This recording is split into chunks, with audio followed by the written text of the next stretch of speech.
बिस्मिल्लाहिर्रहमानिर्रहीम। अस्सलाम वालेकुम। आज हम पढ़ेंगे कसीदा की तारीफ़। वो नज़म जिसमें किसी की तारीफ़ बयान की जाए कसीदा कहलाती है।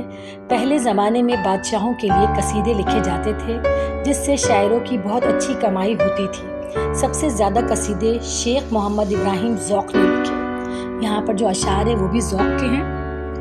देता है दुआ ज़ौक़ की मज़बून सना में, है ज़हन रसा को ये कहाँ इसके रसाई। हर साल शह होवे मुबारक ये तुझे ईद, तू मसनद शाही पे करे जलवा नुमाई।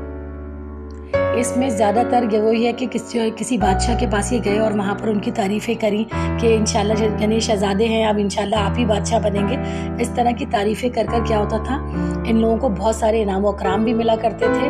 और जो है कसीदे का कहना चाहिए, ये जो कसीदे की सिन्फ है ये बहुत तरक्की कर चुकी थी और बहुत तरक्की याफ्ता थी बादशाहों के ज़माने में, और आज के ज़माने में ये बहुत कम लिखे जाते हैं।